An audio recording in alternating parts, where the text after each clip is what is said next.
Okay, we're talking a little bit about sleepy glutes and maybe hamstrings in relation to being able to train them, being able to make them grow, being able to have them contribute to our compound movements.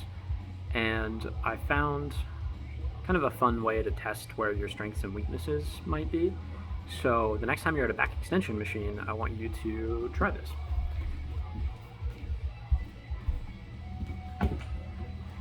Normal back extension machine, right? I can do this all day long, right? Head in line with shoulders, in line with hips, back extension, right? I can even do it with weight. It's like 20 pounds, right? Come down, come back up, no problem. You can do 20, 30 of those with weight, not an issue. So next time you're at this back extension thing, get the seat in a good position where it's kind of right at your pelvic bones. Right where it's like sitting right underneath or right on top of the pelvic bones, but not too high up. You don't want it near your belly button, because if it's the closer it is to your belly button, the more you're going to be working those back extensors. And those are already strong, right? So we don't need to work those. This time what I want you to do is kind of let your body come down and relax. And get into like a rounded back sort of posture. And I want you to imagine that you're kind of like locked into this rounded back posture. And if it helps, really engage your abs.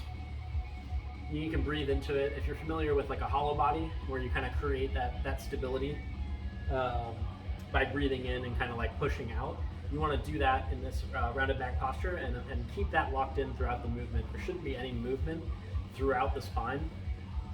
It should all happen about the hips. And what I want you to do is just squeeze your glutes to lift yourself up. And it's not like a full rep, right?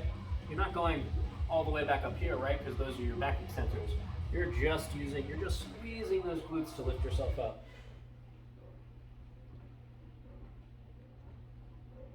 Oh, you can see how much harder that is for me. Those are like 5 and I'm fucking toast, right? All right. So the next thing I want you to do is maybe get it even a little bit lower and have just your thighs on the pad itself. You kind of want your hips to be able to hang over. And what that's going to do is it's going to really bias your hamstrings. And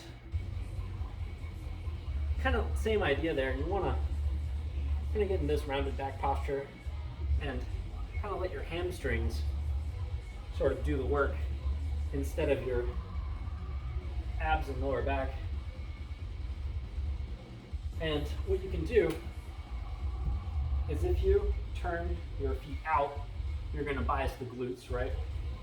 So turn your toes out to the side at about like a 45-degree angle. And you'll notice it's probably a little bit easier to fire your glutes, right? So what I want you to try is turn your toes kind of inward and do the same thing, right? Kind of rounded back posture, engage your abs, create that stability, and try to use your inner hamstrings and inner glutes to lift yourself up. And you'll notice that I almost can't. Do it. So I have a clear imbalance here where my glutes are not as strong as my back extensors and my inner hamstrings can't really effectively do any work. And that can cause compensatory problems. So when I'm deadlifting, when I'm squatting and stuff like that, my back extensors are taking over for those larger muscles that should be doing their jobs correctly. And so what you want to do is test your back extensor strength, see how strong you are with the back extensors. You kind of want that seat right underneath your belly button area, and you want to kind of just go up to the point where you're like a straight rod, and that's going to bias your back extensors. And then you kind of lower it a little bit so it's sitting right on your hips, and with toes straight or kind of toes turned out, whatever helps you really activate those glutes. you're going to kind of round your back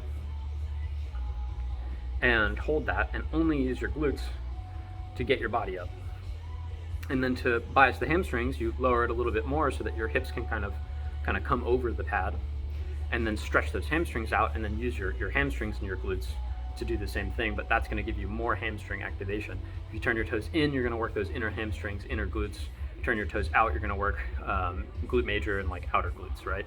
And it's going to be easier to kind of activate those muscles. So play around with that and kind of see and notice how you're feeling and what muscles are activating. And that, if you do that enough, you'll probably be able to get a good glute workout, a good hamstring workout that you really haven't been able to get before. So give that a shot. Let me know.